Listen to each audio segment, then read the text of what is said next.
see the real, the raw, the honest opinion on what's going on in the F&B industry and what's coming up in 2023. Because I can assure you it's not all that pretty and not all that delicious. It's going to be very challenging. It's going to be difficult. But I can assure you one thing, that it's going to be worth it. So I want to ask you one last time. Are you ready for the ride? Thank you. And now for our first panel discussion, we're going to have a topic which I love the name of this panel discussion, honestly. It is The Future Looks Sweet. And we're going to discuss about finding harmony between local culture and international technique in the dessert industry. Now, this is the first time ever that we feature the dessert industry in our panel discussion. And I would like to welcome on stage with me today Mr. Quoc, the COO of Sessimon and Olympic Studio. Please come on stage. Thank you. Thank you for the acknowledgement. And I'd like to welcome on stage Mr. Vincent Marou from Marou Chocolate.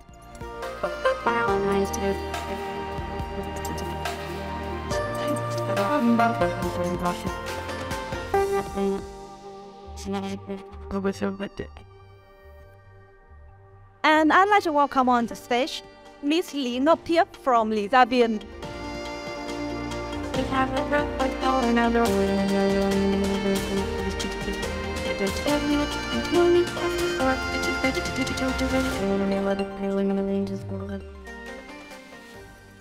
Thank you for being here with us today. So I would like to get started by clearing out the terminology first, because I say that I work in F&B, but I'm really not a dessert expert. So how do we call it? Is it dessert, pastry, sweet, chocolate? Is it under the same industry? Or how should we address it? We can call it on the confectionery.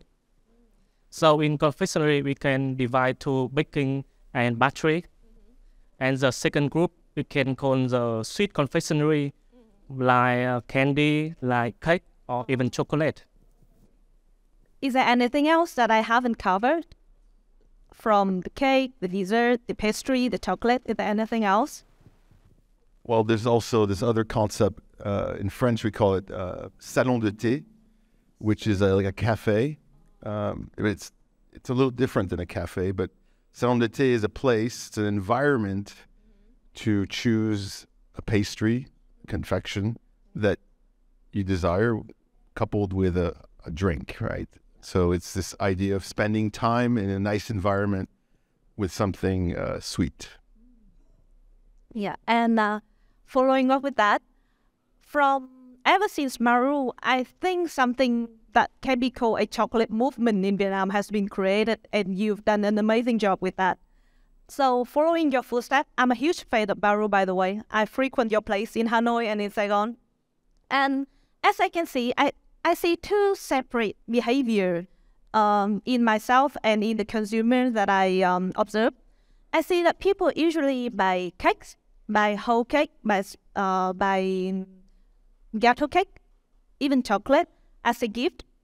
But then they usually buy pastry and other chocolate drinks for themselves to enjoy.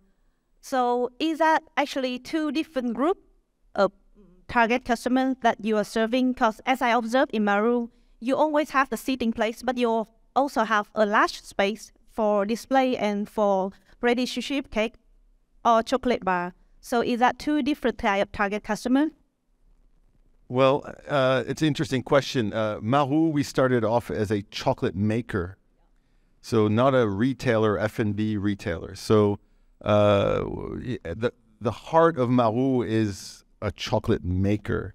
The way we work with farmers and the whole vertical integration of our company. So that's why there's a retail area or a gift or a chocolate bar area integrated with pastries and drinks and all that. But there are two behaviors. I mean, people want a gift, so they go for gifting items. Or people want to stay and enjoy like a salon de thé environment, and then they order a pastry and a drink and enjoy with friends and whatnot. So there are different uses for coming to Marou. And who would you say is your main focus? Our main focus is 25 to 40-year-old Vietnamese is our main focus. We benefit, obviously, from some expats and tourists, but really our main focus today, more than ever, I can't say was really our main focus because, when we started, because we didn't really know who would be coming through that door. So we put out what we liked, what we thought would get, what we thought, well, not thought, but what was getting us really excited. But now it's a little different. So we are, I think, wanting to be more inviting to some of the more local influences and tastes. And that local influence display best in your new flavors or in the salon environment that you're creating. I'd like to see that how did you adjust to serve the target customer better over the time? Well, we have a drink. We make our own chocolate pearls. So we can add that to the drinks, which is fun. It's a fun little addition to that, I think. But fundamentally, we use local ingredients.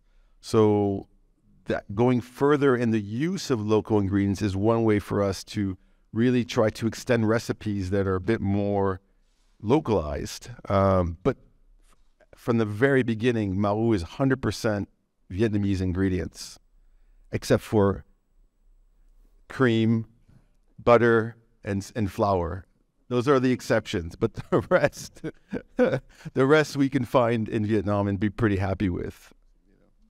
Yeah, I think chocolate has always been very distinct from other sweets. And I think it's, from my point of view, I think it's a little bit more difficult and more complicated approach. So how do you plan to further improve or add more variety of choice to your chocolate section? Well, there's one thing, and when you run a business, it's very easy to diversify, right? But you lose focus, and oftentimes when you lose focus, you lose quality. So one way to avoid that is to stay focused. So we are a chocolate maker. We want to offer the best chocolate experience. Therefore, we stay focused around chocolate. If you look at our offer, it's 98% has chocolate in it. And that's one way of staying focused. We have the talent to do all types of pastries. We do. We just don't do it because we have to stay focused. Otherwise, people will be like, what is Marou? They have great desserts. Okay, fine. We have great desserts, but we're also a chocolate maker, and that's really where our power lies. I'm a truly fan of Marou from beginning. Every time I travel, I buy the gift from Marou to give for my friend to show the chocolate made in Vietnam, and we proud about it and the quality. I see you also expanding to the food service business, right? Marou also expanding to the food service like HoReCa. Actually, we've always been food service because we make chocolate. So we sell our chocolate to some of the finest pastry chefs in the finest hotels in Vietnam and restaurants and everything. So not only retail and how. So I mean how you manage how many percent of between the retail and today our own retail. So the Maison Marou concept is a big majority of our revenue. With wholesale, so wholesale being the bars that are not sold in our shops, because we sell a lot in our shops, but outside in the airports and the hotels with our customers makes up about 30-40%. So yeah, not food service, but wholesale. Food service is probably, of that, is probably 20%. So, our chocolate is not, I mean, you you buy ingredients for different recipes and different price points and everything. You know, our chocolate is not, it is a very affordable for its. For the concept, I see like your concept is more like from farm to the bar, from like. Yeah. We like to control all the important steps. You know, we say it vertically integrated. We don't own farms. We work directly with farmers, and we go there and we select the cacao at the farm. Since day one, every single bag of cacao that we buy is tasted at the farm. So yes, you can call it farm to bar. I don't, because we don't own the farm. So, but our partners are the farmers, and we respect that's their business. You know, we're their partners in that business. You know, we stay to pod to bar or bean to bar, but that's not really what's important. What's important are relationships. Whether you own a farm or not, what really is important is the relationships you have with people and nature, right? Yeah.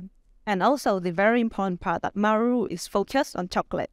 I think that you're very right to say that you have all the right to expand your product category, but I think over the course of a business to develop, it's not only important to know what to do, but it's only important to know what's not to do. And I agree that if you expand your product category, then Marou is going to be just another good dessert shop.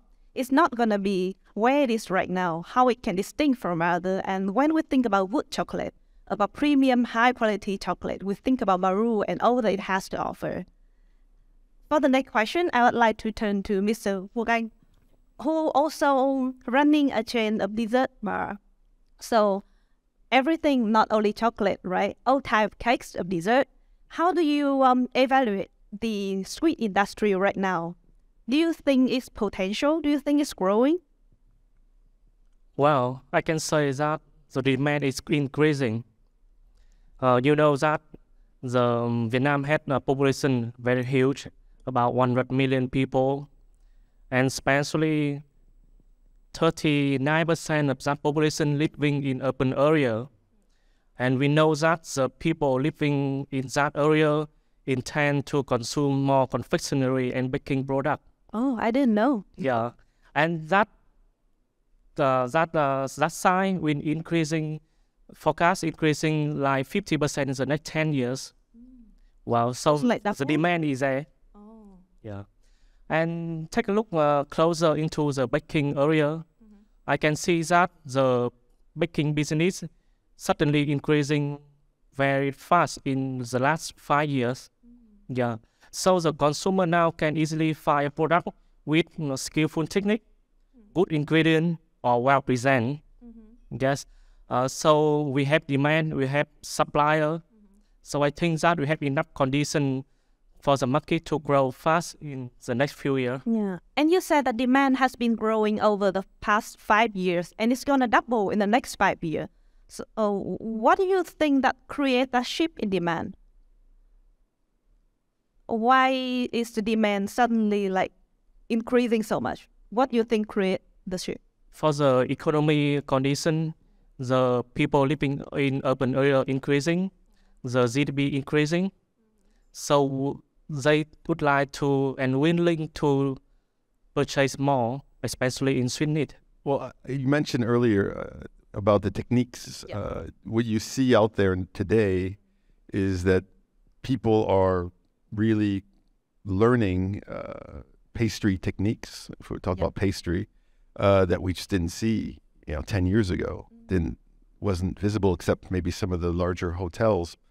So there's been a real learning, a real movement going on, right? Yeah. I mean, in hotels, training staff, and companies like us having staff that we train, and then they go out and they do their own thing, or they work for another company, and so they bring expertise and experience, and they're passionate, so they're always constantly learning. So what I'm seeing out there is a refinement, not necessarily in taste, but a refinement in technique. I mean, the pastries are looking, not necessarily tasting, but looking nicer. Yeah, that actually makes a lot of sense, that the products are getting way better. It creates its own kind of demand for its flavor, right? Because as I recall, as you speak, I remember that, around 7 to 10 years ago, we don't have a lot of choice. When you go out and you want something sweet, I think I can name like all the cakes I have in mind right now. That be something with passion fruit, that be something called the opera cake, and that be something called a tiramisu. But it's called tiramisu, but it's not exactly a tiramisu. And that's exactly what you're going to get when you go out. But now you have all types of good cakes and all types of good dessert out there. It all sounds very promising, but I'm going to need a little bit more proof. And luckily, Miss Thiep can give us some proof, right? Do you see that the demand for your equipment in baking and in dessert is increasing the recent year? For the bakery and the bakery market, we will divide like really premium one and really mass market. The mass market, like Quoc and also telling it growing like 50%, 100% for 5 years, right?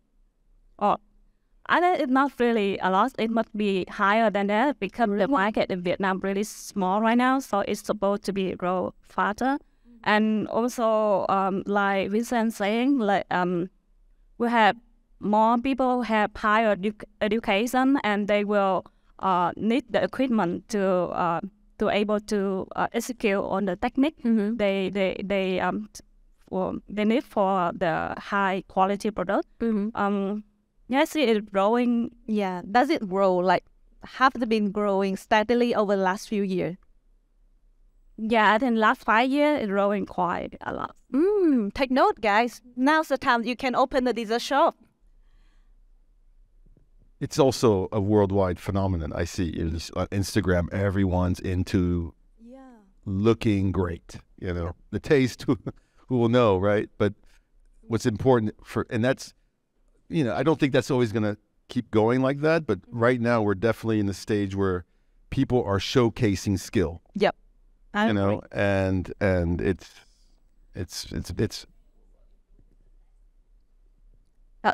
great, but we don't know. I mean, we just see an Instagram photo. But to follow up with that, I do have a question that right now, I agree with Vincent that people are showing off skill a lot. Like the piece alone looks like a piece of art, and I wouldn't dare eating it. It looks like a real fruit. It looks like a whole building. It looks like a painting.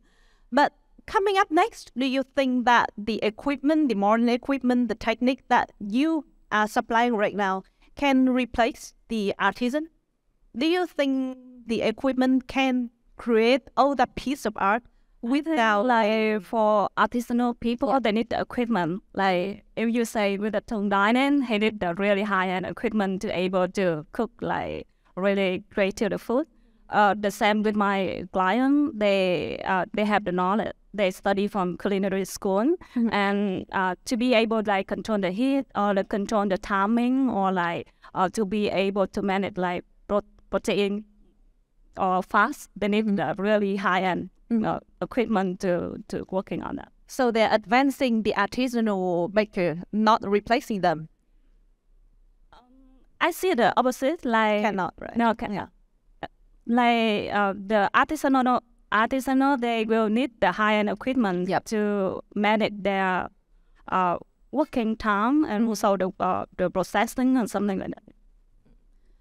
But But I mean, no, there's been also a real improvement in taste, because overall, I think what you guys are expressing is the fact that there are people out there, like in coffee, like in, you know, bartending and all that. I mean, there's been a huge jump, you know, locally. So, you know, there's some good croissant out there, you know, 5 years ago.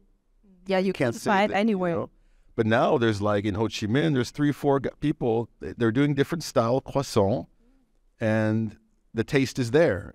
Others may have the look, but there's some that really have the taste and the look. So it's like, you know, there's definitely things out there that we're seeing things are moving quickly. Yeah. And it has been very promising. We see that the demand is growing, the technique is growing, the supply is more available. Now let's talk about challenges. What do you think is a challenge for the dessert industry to keep on growing? What's the challenge to make our customer go outside, come into a dessert shop, and just enjoy the sweet. Because right now, what I see is people are kind of, from the consumer side, I think people are still kind of mix-matching between the two concepts, that a dessert shop and a cafe shop. Because lots of cafes sell cake, right? But that's not their specialty. And lots of dessert shop sells coffee, but that's also not their specialty. So what's the challenge that you're seeing right now to grow the dessert industry? And Mr. Quang, you want to go first? Well, when coming into this section of business, I think the most challenge is how you can connect with the customer. You know, like the Vincent said, like the Thiep said, the standard product is coming more closer between the competitor. We now have a new standard, like you said, croissant, right? We can easily find the good croissant in few more places in Ho Chi Minh City. So which one the customer will choose to stop by, or which one they will be loyal to you? I think it all depends on the connection, emotion between the brand and the customer. Who wins that competition will win the customer. So we need to connect more to the customer emotionally to provide them with the experience that they want and connect that with the sweet. And do you think that we need to educate customer about dessert? Because personally, I have to learn a lot. I didn't originally think that I need to learn about dessert. But the more I dive into it, the more I see it's just like fine dining or any other kind of cuisine. You have to know to appreciate it. So do you think that right now the stage that we need to educate customer, or you think the customer is ready and we only need to present the best we have to offer? What do you think? Well, I would not using the word educate customer. I think we cannot educate someone. When doing business in F&B, we think we need to develop ourselves first. The better product, the better technique, the better service, the better connection with customer. And somehow when you're doing right, the customer will feel that and will accept it as a new standard. So maybe it's called educate. That's interesting. What do you think, Vincent? Well, yeah, I agree. I mean, educating customers is not really, I mean, it's a delicate thing, but definitely showing or telling, showcasing our approach to how we make pastries or, chocolate is very important. I think like many chefs here, they have a specific approach to their cuisine, and they've experimented, they've tried different things. They have also certain philosophies on food and on ingredients and how you treat them. So I think that is something that is interesting, for us, for example, I don't think we do this enough, but we have a very, very clear approach to pastries. No artificial ingredients. We make everything ourselves. We don't add flavorings. It's a very specific discipline that we've had since day one.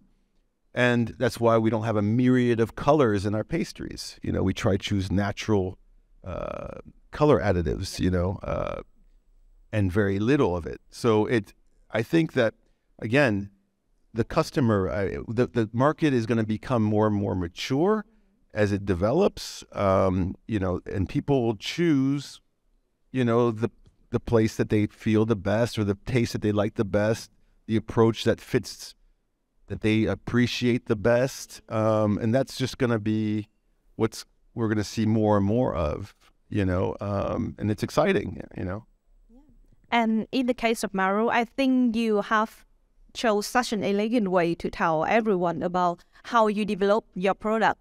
Every time I step into a Marou store, I remember the first time, the one thing that I noticed is the Vietnam map that you put on the wall and where you source your chocolate from. And that's a very interesting way to showcase what you're doing without making the customer feel like they're having to learn something, but they find that genuinely interesting and they see a difference in your product. Adding to what you said about bringing customers closely is training the staff, because this, you can put something on the wall. You don't want to put too much text on the wall for people to read, but you trigger someone's curiosity, and then you have the staff who's ready to give more information, right? To exchange with the customer and answer questions and everything. And that becomes a really dynamic and exciting environment to come to as a customer. I mean, personally, I think we do it because that would be something that I would be really interested in, you know. Okay. And coming up next, what do you think would be the trend for the dessert, the sweet industry in the near future? What do you think is going to come and going to change the current experience a customer having? What's going to change? What's going to be the next trend? I think the biggest trend right now is cutting sugar. Sadly said that. Well, it's not just a trend. It's a law and it's guided by the government, by some country like UK and other countries in Europe. So normally the baking business or the sweet business will replace the sugar by the refined sugar, by other sugar in nature like palm sugar, coconut sugar, honey. But it will be a challenge because cutting sugar will not just losing the flavor, but also changing the texture, the structure of the product. So the most important thing, I think that the developer recipe need to understand and understand flavor, design the mapping of flavor. So they understand that when cutting sugar, they need to rebuild the flavor, the mouthfeel, the texture of product, not just sweetness, but as a taste as well. That's come a shock to me, because if you reduce sugar, are you changing the nature of the product in the sweet industry? Yeah, I can say that. Honestly, I think what's sustainable is that people have a better look at health in general and their daily activities and being more active and things like that, and maybe a bit more discipline on what they eat. Yeah. That to me is sustainable. It's very attractive to be able to say, I'm going to find a replacement for sugar. The truth is there's very little out there that's satisfying to taste. And that's truly not sugar, because what a lot of people are doing is they're substituting sugar with sugar. It's just that the glycemic index is, is it higher or lower? But anyway, your body takes longer to break it down. Okay, fine, but it's still sugar. Exactly. And we need sugar. It is the energy of our bodies, sugar. It's a necessity. So we get it from carbohydrates, or we get it from refined, processed sugar. So yeah, it's a trend, and I'm not disinterested in it. I don't approach it as something that's going to be really that sustainable. And I think that there's other ways to how would you say it, to look at the question by looking at our behaviors, and just addressing that, and then enjoying a great pastry with some nice refined sugar in there. Yeah, I agree. When it comes to pastry, to dessert, I always think that what you are choosing is actually how you want to feel. You want to feel better, then you should have the guiltiest sweet that you can find, long as it serves your purpose. And I totally agree with Vincent that people are more and more cautious with the health. So from a business point of view, I think it only poses a challenge to any other dessert or chocolate or pastry chef or pastry owner out there, that instead of eating mindlessly, now the consumers gonna pick and choose which one is actually worth their while, which one is actually worth for them to increase their blood sugar a little bit, but then earn the happiness that they're looking for. But actually, there are the misunderstanding between like desserts. Dessert are not always sweet. They sometimes they're bitter and sometimes they're sour. It depends on the ingredient you're using. And if you don't want to use sugar, you could use honey, or you could use like something. And after like Mourtgat, the sugar, it becomes a caramelized. It doesn't bring a lot of energy. That's why you see the people in France, they eat a lot dessert, but they always fit. They not really. Yeah. It depends on the quality of ingredient. Yeah. Thank you for that. And But sorry, just one thing. I mean, there's a very, very important statistic is how much sugar we eat today per person versus 100 years ago. I mean, that will say everything. The problem is not sugar, because we actually need sugar, right, as an energy source. The problem is there's way too much sugar out there. And, in the 80s, we were selling fruit juice. Like everyone had to have fruit juice. Yep. Fruit juice is worse than, there's so much sugar in a glass of juice. Yeah. Like 4 oranges. No one needs to eat 4 oranges. Yep.